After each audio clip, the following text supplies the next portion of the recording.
coming up next on 60 Minutes. That seatbelt light went on and then we were just thrown straight in the air, bounced off the ceiling. Terror at 37,000 feet. People screaming, injuries, blood.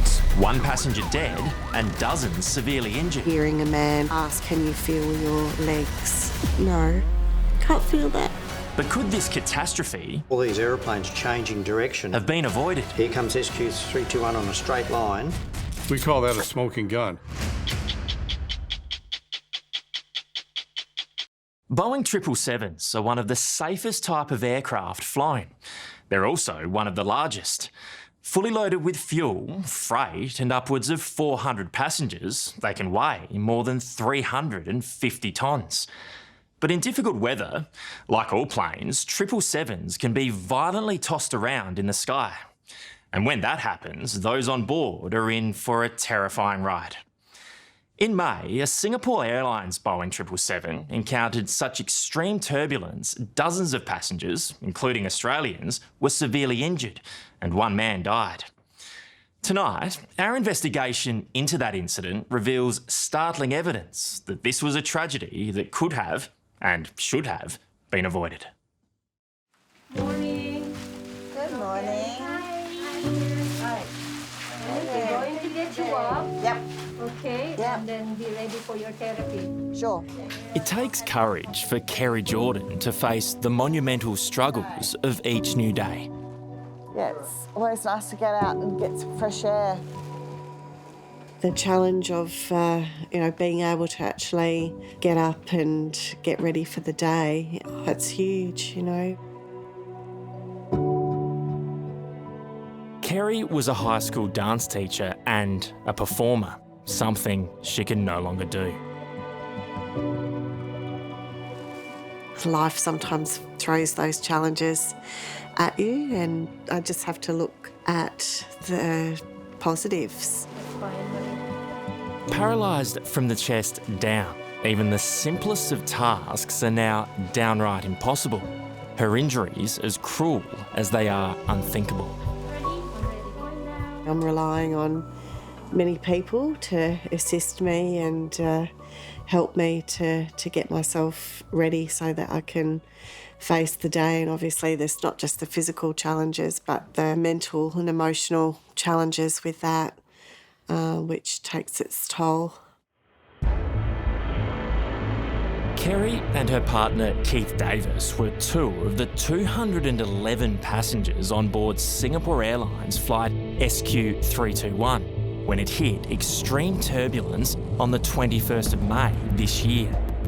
Like so many others, their lives were changed forever when, in one catastrophic moment, they were turned into human projectiles. Didn't see this one coming. We did not see this one coming at all. Yeah. Very few would. Tonight, terror at 37,000 feet. It felt like a grenade had just gone off in the cabin. There was people screaming, injuries, blood. Inside one of the worst turbulence events in aviation history. Yeah. We thought we'd hit something. It was that violent. You thought you were about to die. Yeah. 100%. And the analysis that may provide new answers. We call that a smoking gun. I've never had one in 47 years of practice, but I have one now. About what really happened to flight SQ321. Let's not mince words. The narrative that Singapore Airlines seems to have endorsed is pure and utter bullshit.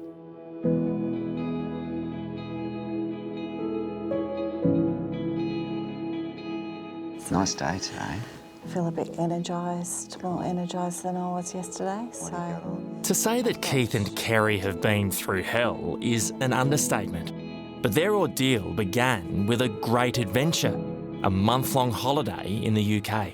Yeah, we were just on this high just from the most incredible time and catching up with family and going to places that we'd never been before. Probably the best holiday ever. Their last stop was London, where they boarded a flight to Singapore on the long trip home. Sitting in the middle row, Keith swapped to let Kerry sit next to the aisle, a decision that would have profound consequences. I struggled with that. Yeah, I really, really, really struggled with that. Yeah. Because I was in Carrie's seat. She was in my seat.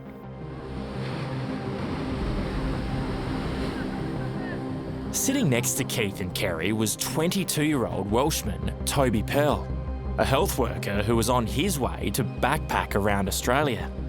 He remembers being filled with trepidation about his first big trip overseas. They kind of introduced themselves, we got chatting away. So we kind of were talking about things in the UK, and then they were telling me about places in Australia to go. So yeah, we were chatting pretty much the entire start of the flight. So we're a good couple to be sat next to when you're on your nervous first international flight? Yeah, they definitely put me at ease. They were kind of talking me through it all, and yeah, just proper friendly couple. For the first 10 hours, the flight was uneventful. Just 3 hours from Singapore, SQ321 was at its cruising altitude and approaching Myanmar. It's an area notorious among pilots for its violent thunderstorms. 37,000 feet below, it was mid-afternoon, but inside, passengers in the cabin had only just woken up. You know, it was breakfast time and you Yeah. hear the trolleys. When you think about it, it all comes down to timing. You know, I'd been 10 hours of sitting in my seat with my seatbelt on. You know, And it was in that moment that I just chose to get up because I wanted to go to the bathroom. I had a cramp in my leg and I thought, right, I'll just sort of make my way. And it was very busy. And I thought I'll just start moving my way back slowly. And then all of a sudden, yeah, you'd it got was back. just the turbulence. I felt like I could not even get back into my seat. Yeah, this sudden just sort of jolt. And I just managed to sit back down in my seat and I grabbed hold of my seatbelt. And from that moment, it felt like it wasn't me. Data records show the aircraft had hit a powerful updraft and suddenly shot upwards 362 feet. On board, passengers were pressed hard into their seats. You know, my reaction when I knew something was happening was to put my hand out to stop Kerry's water from spilling. Wow. That's it. That was the movement that I managed to pull off, and that was it. That was a matter of seconds, and all of a sudden I'm there and I'm seeing you in space. It was just absolutely surreal. The seatbelt light had been on for 8 solitary seconds before the plane suddenly dropped like a stone. All I remember is that seatbelt light went on and then we were just thrown straight in the air. That impact was immense, absolutely immense. In an instant, there was carnage. Passengers not buckled in, crews and their trolleys, anything not fastened down was smashed up into the ceiling. I was suspended in the air and from that moment, everything went deathly silent. 4.5 seconds later, the plane shot upwards once more, throwing everyone down with incredible force. Toby was catapulted 3 rows back. So I hit my ribs on a chair and then landed on another passenger, and I just remember this woman holding me, kind of hugging me, and she was just saying, I've got you, because I don't think any of us knew what was going on. Sitting in what was originally Kerry's seat, Keith's head went straight through the panel above. Carrie's the one that should have gone straight up and down through the vents. That was the difference. That's the difference. I went through all those vents and they just busted up to bits. And you went smack into the bloody luggage door. The sheer force of the impact snapped Kerry's spine in two. When I was actually on the ground in the aisle, all I recall is seeing Keith looking at me with blood running down his face. And then I remember hearing a man ask me, can you feel your legs? And just the reality of, no, can't feel that.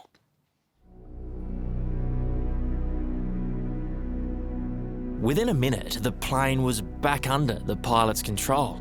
But, as you'll see, the horror of flight SQ321 was still far from over. My mindset is I couldn't just sit there and wait for death. I had to do something to stop it.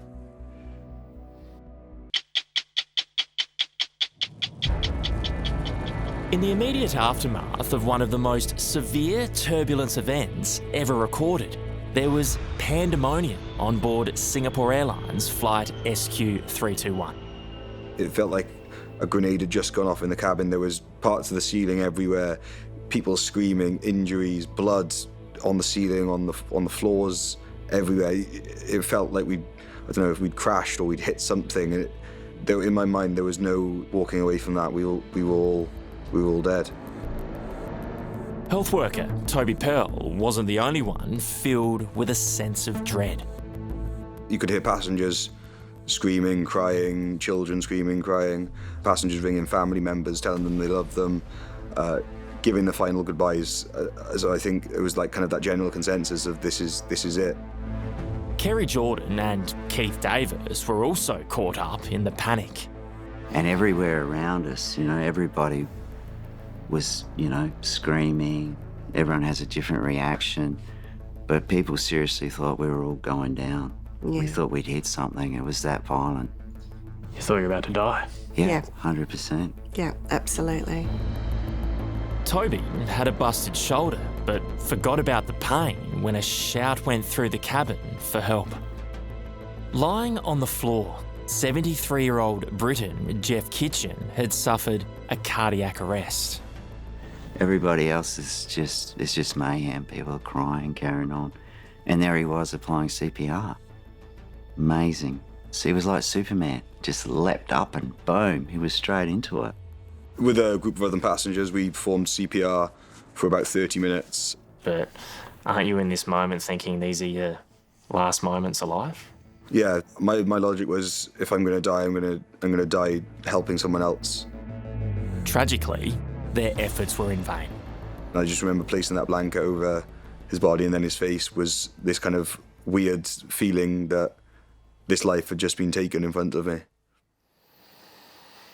Something no 22-year-old should really have to go through. Something no one should ever go through, but sadly, obviously, we did.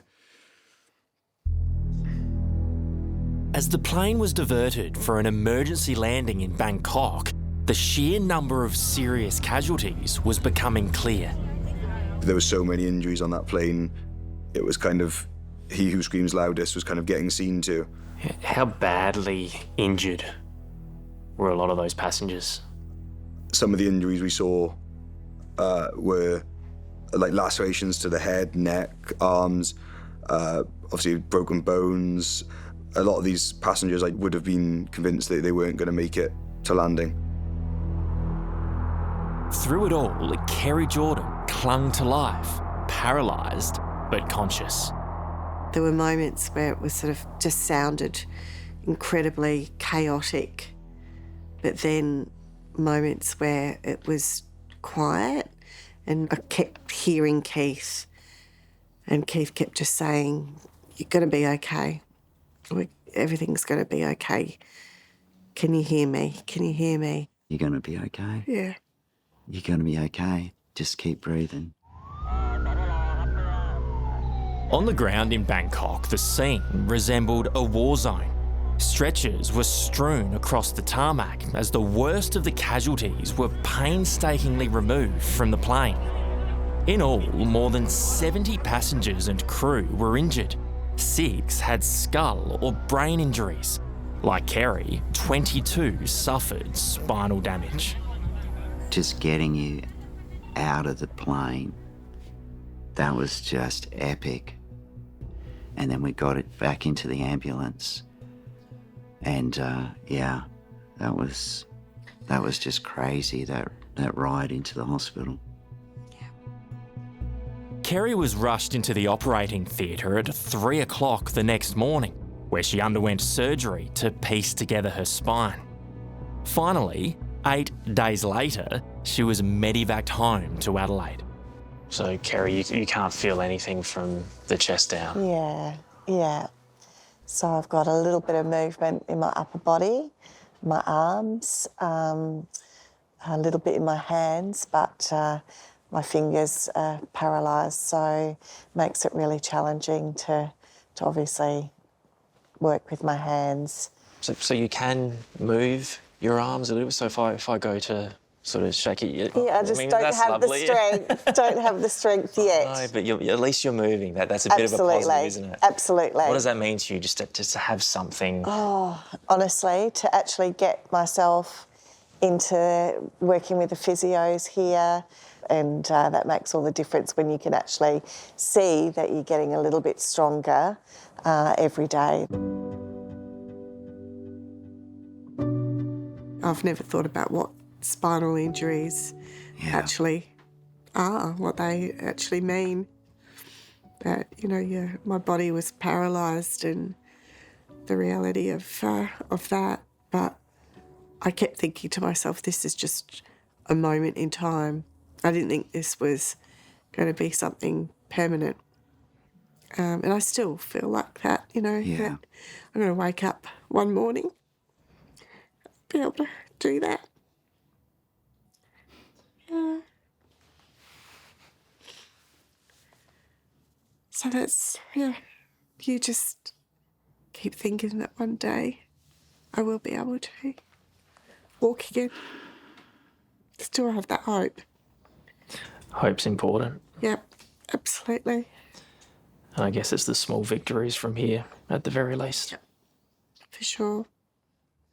So, Doctor, this is Kerry's spine.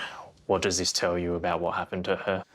Well, when Kerry sustained her injury on the flight, amongst other injuries, including head and ribs and chest injuries, she sustained 2 injuries to her cervical spine. One right down here at the bottom at C7T1, where she's basically completely fractured and dislocated 100%. Dr. Simon Sandler is the head of neurosurgery at the Royal Adelaide Hospital. He says Kerry's spinal injury is as severe as it gets. What causes would you normally see for an injury like this? Usually high velocity trauma and a massive deceleration force. In those type of situations, we see this in motor vehicle accidents or significant falls from a significant height with an impact. What hope do you have for Kerry looking at that she'll be able to have a little bit more movement in, say, her fingers or her hands going forward? Look, I never want to dissuade hope from any of my patients, but this type of significant spinal cord injury and the long time it took to get her spine realigned and fixed, I would think that her deficits would probably be permanent from the time. The investigation into precisely what happened to flight SQ321 will be long and painstaking, and it could be another year or more before a final detailed report is released. In its initial findings, 8 days after the plane's emergency descent, Singapore's Transport Safety Investigation Bureau was vague, saying it was likely flying over an area of developing convective activity. But by then, another, much more definitive theory was doing the rounds. Multiple analysts say the deadly turbulence that SQ321 encountered was likely a case of clear air turbulence. I believe that the flight encountered clear air turbulence. Pushed by local Singapore media and around the world, called clear air turbulence, an atmospheric phenomenon known as clear air turbulence was identified as the culprit. An insidious threat, difficult to forecast and impossible to see with radar or the naked eye. It's likely the plane hit what's called clear air turbulence. So-called clear air turbulence, often appearing close to the jet stream, is very difficult to predict. During a clear air turbulence event such as this one, the airplane will pitch, turn, yaw, and it'll bounce up and down, and the airplane will fall. But, as we'll show tonight, there's compelling evidence what flight SQ321 encountered was no clear air turbulence event.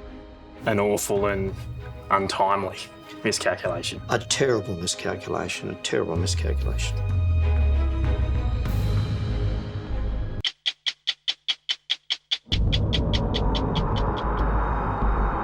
The turbulence that tore through Singapore Airlines flight SQ321 was extremely rare in both its severity and the number of serious casualties it caused. Millions fly every day. How incredibly cruel and unlucky is it that you're in those few seconds where you hit that kind of turbulence? It is incredibly cruel and it is incredibly unlucky. I mean, it wasn't really the magnitude of the change this aeroplane had, it was the rapidity of the change. It's just unheard of to be that violent. And so talk about bad luck. I just feel for those people in that aeroplane.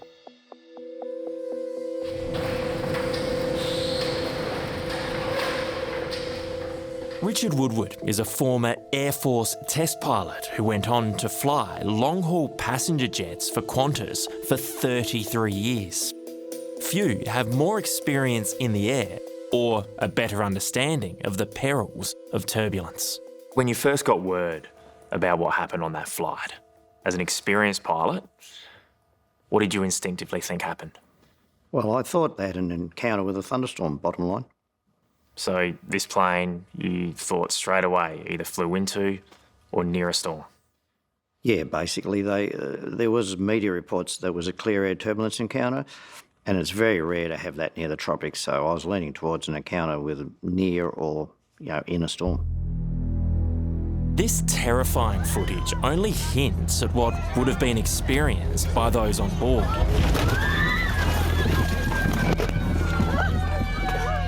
Shot in 2019 on a Bulgarian passenger plane, it shows the impact and the aftermath of severe turbulence.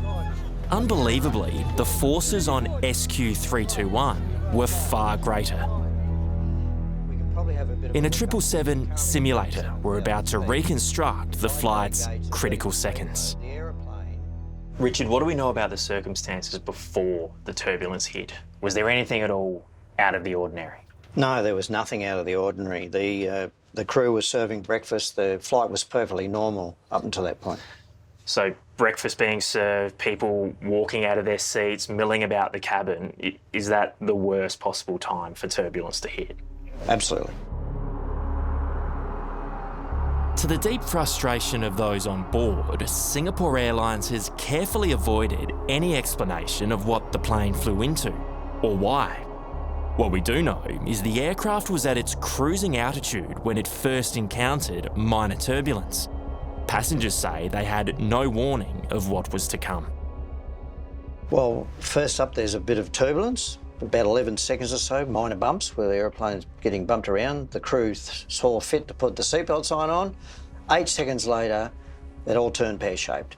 In those seconds, unforeseen, unprepared, how on earth would you have the time to get back in your seat and pop a seatbelt on? Well, you haven't. You haven't.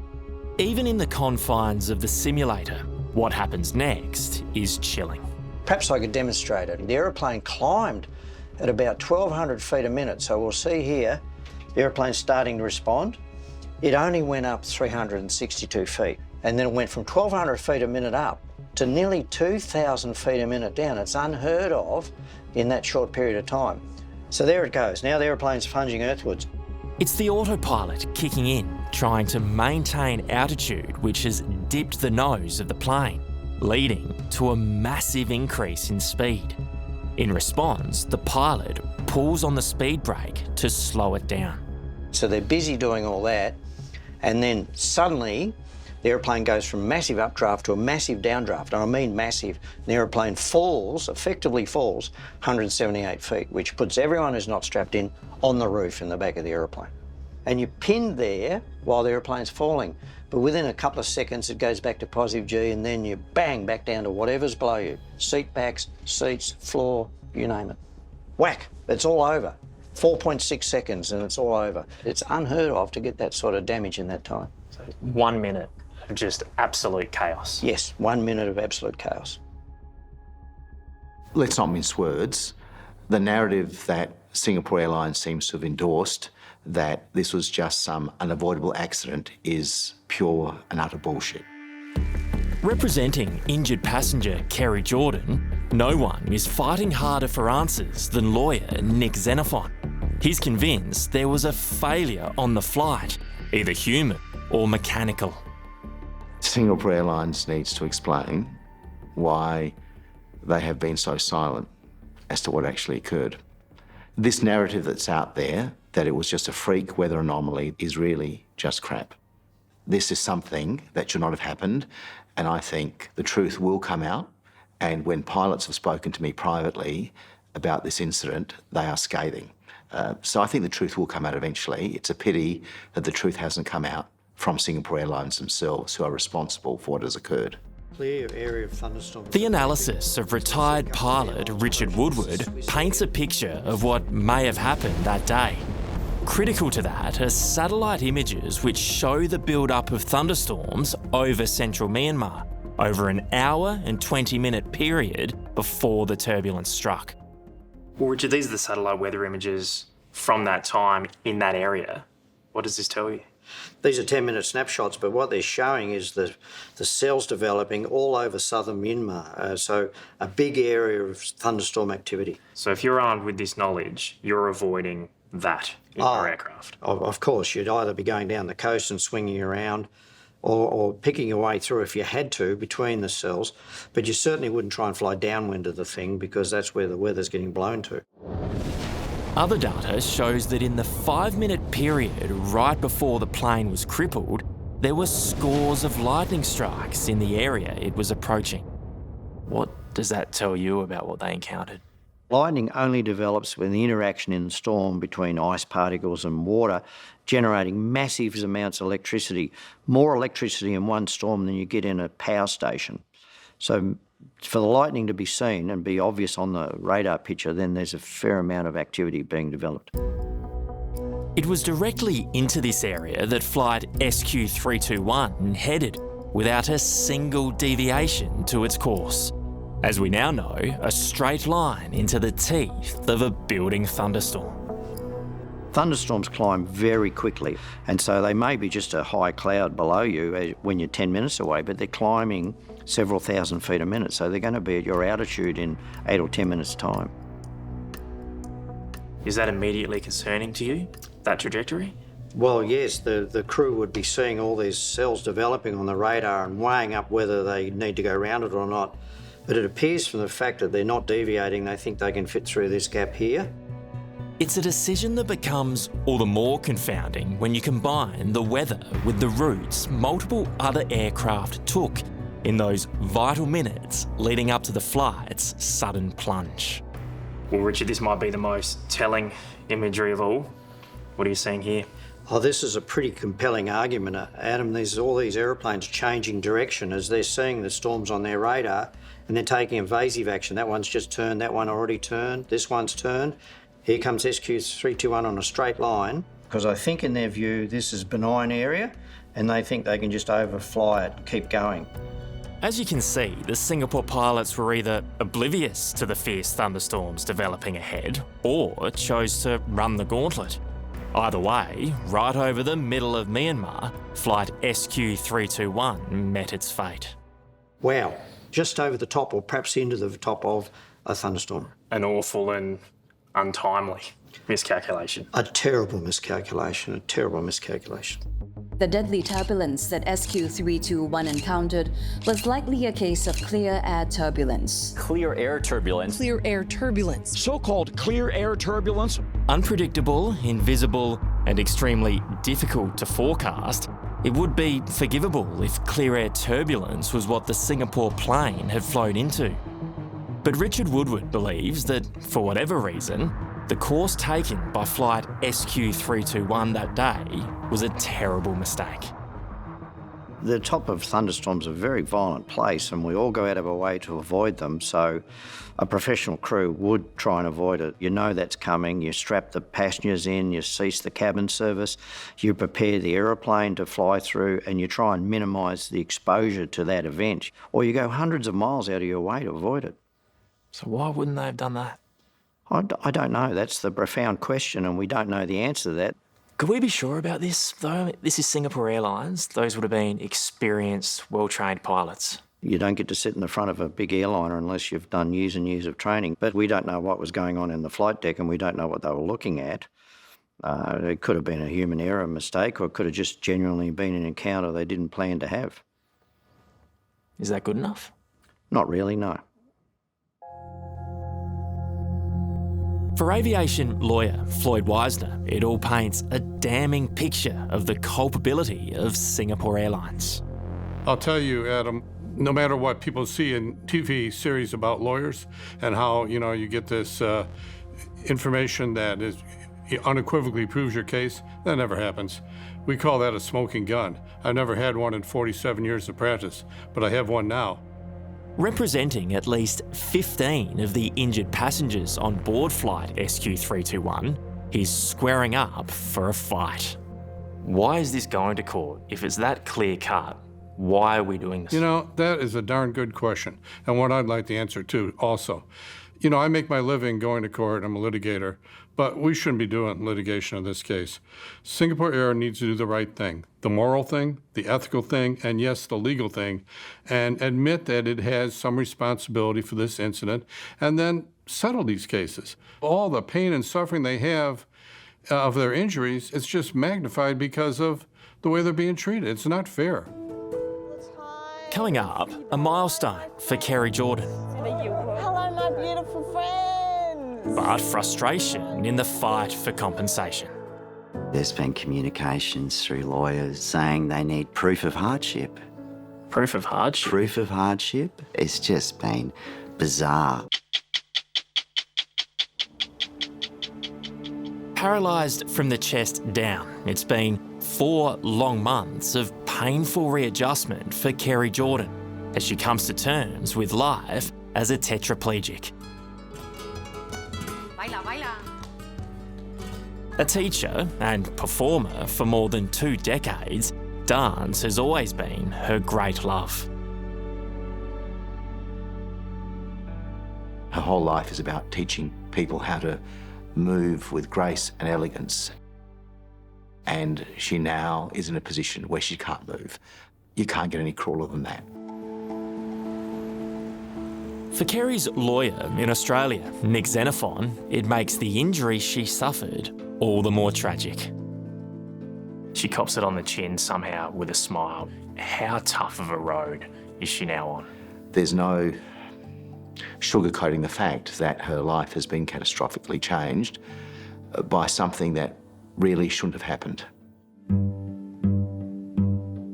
Just last year, Kerry had begun a dream job working with Adelaide's world-renowned Restless Dance Theatre. A unique and very special dance company that is all about diversity. The company celebrates people with and without disability. And that's what I've always loved about it, is that it's not about people with disabilities, it's about people with different abilities. And I guess now I can think about me. How's the little video they made up? Oh, yeah. Yeah, that was absolutely beautiful. We care so much about you and that you shine brighter than a diamond. We love you.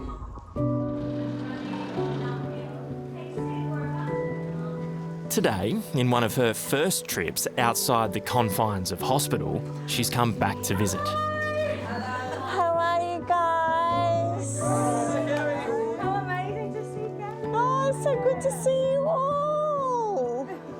How are we? And just for a moment, she's able to forget her own devastating disability. Hello, my beautiful friends. So good to see you. How are you? You went there to teach these people with disabilities to dance, and now they're here for you. Was that just the most touching moment imaginable? It was huge. It was huge. Oh, and that video that you guys did for me. It's here that Kerry hopes, one day, to teach again. We're so excited to have you back in. Yeah. I cannot wait. Yes. Yeah. Watch your head, guys. Right now, though, Kerry and her partner Keith are dealing not only with the impact of Kerry's injuries, but the uncertainty of what lies ahead, and a feeling they've been let down and abandoned by Singapore Airlines. They were AWOL, 100%. They never, ever presented what they were going to do. I think the media stuff kicked off and then the CEO rolled in. Visited you at your bedside. Did you appreciate that? Yeah, I did actually. Within hours of the turbulence tragedy, Singapore Airlines CEO Goh Choon Pong was full of promises. Once again, our deepest apologies to everyone affected by this incident. Please be assured that Singapore Airlines is here to help and support you during this difficult time. It was a message he repeated to Carrie when he visited her in hospital a few days later. When he spoke to me, he apologised for what had happened and said that he would make sure that I'd be looked after going forward. But his assurances are now looking hollow. And I think the really distressing part of it is that I wrote a letter to the CEO. He never responded. And I figured that with him meeting me and obviously making those promises to me, that he would at least acknowledge or respond. But there was nothing. After offering a paltry $25,000, Singapore Airlines upped compensation to $75,000. What happens next is dependent on the couple's response to a dumbfounding demand. Obviously, there's been communications through lawyers and, the Singapore are saying they need proof of hardship. Proof of hardship? Proof of hardship? It's just been bizarre. Veteran aviation lawyer Floyd Wisner has seen it all before. A lack of compassion and certainty for injured passengers that he says is nothing short of heartless. How could you possibly ask for proof? We're needing financial documents. That's a pencil pusher mentality. That's not heart. That's not Singapore Air saying they were going to take care of their passengers. $75,000, he says, is a pittance compared to what Kerry will need in a lifetime of care.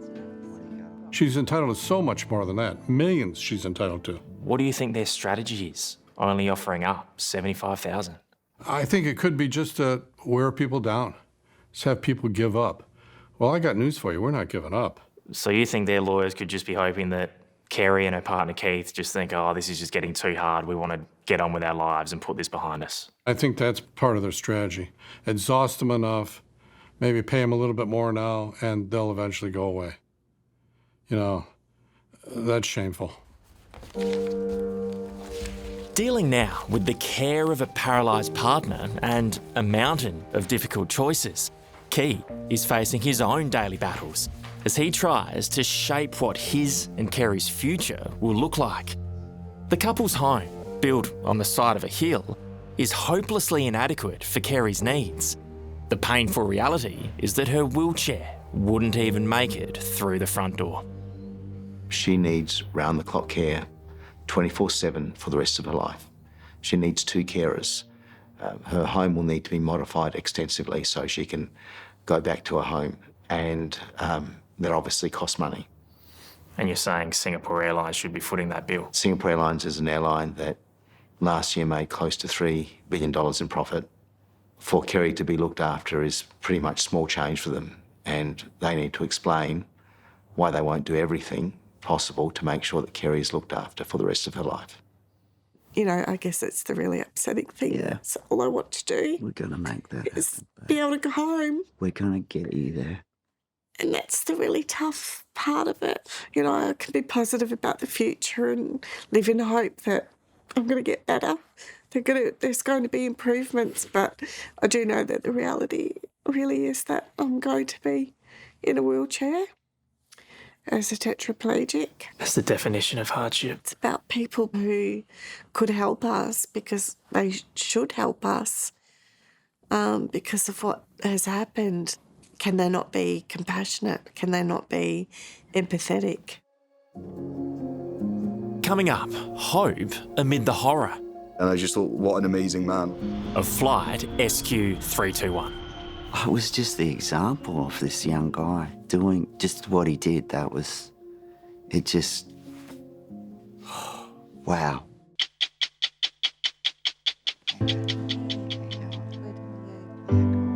Physically and psychologically, lives were changed forever in a matter of seconds in the extreme turbulence that tore through flight SQ321 over Myanmar. Experienced pilot Richard Woodward says in time we will know much more about what exactly went wrong. Clearly, we will have to wait for the full report, and that could take some time. Typically, they're 12 months or 2 years away. There'll be plenty of opinions, and I guess I'm offering an opinion. But with my background, I'm fairly certain that they had an encounter with, or were very close to a thunderstorm. But right now, officially, what Singapore Airlines knows remains wrapped in secrecy. Singapore Airlines, it's worth noting, has not admitted fault. So is there a chance here that they'd be proven as just a mishap, that no one's at fault here? That'll be argued in the court of opinion and possibly by legal action later on as the passengers seek recompense for being injured.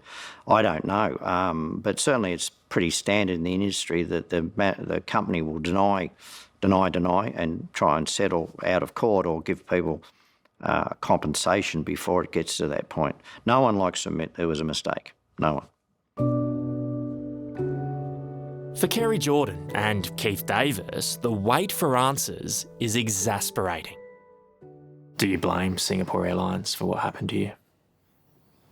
100%. You're in their care. In your gut, what do you think happened?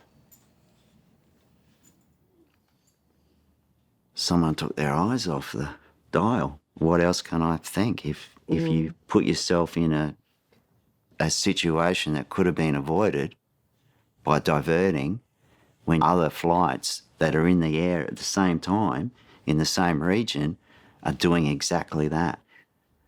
It just beggars belief. You're obviously frustrated, and rightfully so, of course. Is it a case, though, we just don't really know? And maybe we won't know? Nah, people know. People have put this together. The data doesn't lie. No. Are you still a bit rattled by what happened? Yeah, it's definitely made me nervous to fly now, and I think that's kind of a thing that's going to be there forever.